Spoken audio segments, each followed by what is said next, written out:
first of all, congratulations. What an amazing, I mean, you're hoping for one movie that's successful, much less you get Twilight and now working with George. Yeah, those straight-to-video films. Well, no, but people will find them in video stores, I think. People will eventually hear about Twilight.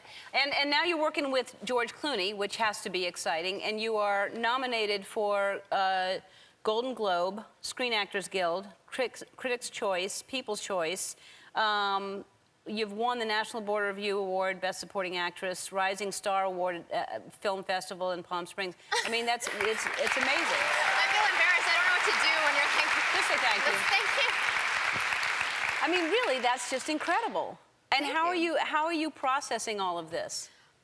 It's, you know, I feel like I try so hard to kind of keep smiling and kind of deal with everything publicly that I feel like my poor friends and family are dealing with my like meltdowns on a daily basis. So they see like the worst parts, and I try to keep it together out here. What are you melting down about? In a good way, melting down? Yeah, no, in the best way. But you know, it's very, very strange to all of a sudden have photographers yelling at you on red carpets. They yell. Yes. They get so angry at you. It's very strange. They want that shot. They're all competing for that shot. Yeah, there's a lot of screaming on the carpets. Everybody sees the picture, but there's screaming going on, screaming and yelling. Yeah, on the inside, you've got this horrified expression on your face, and you're just trying to smile. Right, and you're from Portland, Maine. I am. Which I love. It's beautiful. I actually did stand up there a long time ago and just thought it was beautiful. Yeah, I love it there. I miss it. I mean, it was difficult to kind of transition into acting. It's not a mecca of acting. Not really, no. But you know, I did like community theater there, and I started going to New York with my brother when I was like 12. Yeah, let's talk about that. I read that this morning in the meetings that you and your brother, you were about 12, your brother was about 13 or so? Yeah, he was probably 14. 14, and you would, alone with your brother, take a bus from Portland, Maine into New York City. Yeah.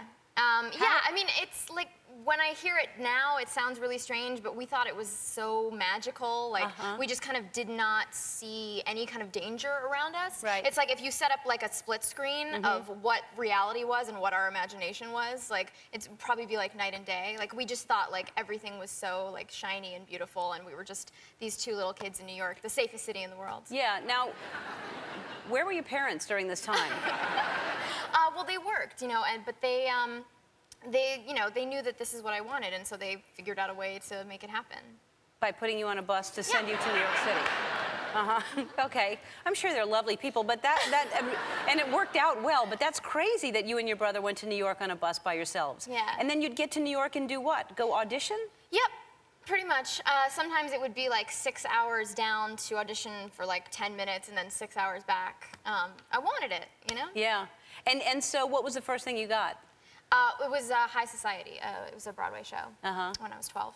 And then, Jason Reitman, who directed Up in the Air, saw you in some small film, right? Yeah, he saw a film I did called Rocket Science, and he started writing the role with me in mind after seeing that film, which I didn't know when I auditioned. And like, I went in and I thought it went okay, or, you know, I thought he just really wasn't that interested in meeting me. Like, he'd already, like, found the girl, and I was just, like, the one at the end of the day that was like, all right, get her out of here. And then he told me that over lunch, that he'd written it for me, and I was trying to act so cool. Like, that kind of thing happened to me all the time.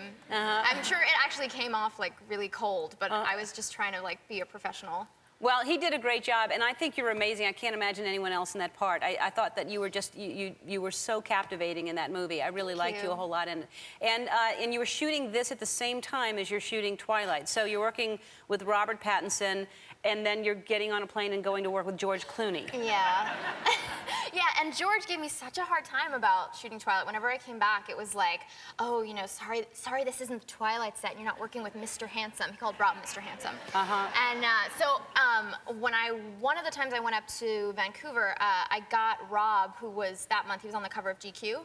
I got Rob to sign a cover of GQ to George, best of luck, hang in there. Love Rob. And I gave it to George, and George signed his Esquire back to him. Dear Rob, thanks for all the inspiration. I'm a huge fan. Love George. 2-time sexiest man alive. That was great. That's great. All right, if you haven't seen Up in the Air, you're just adorable. She's this charming girl. You're just great in it. Thank you. So congratulations.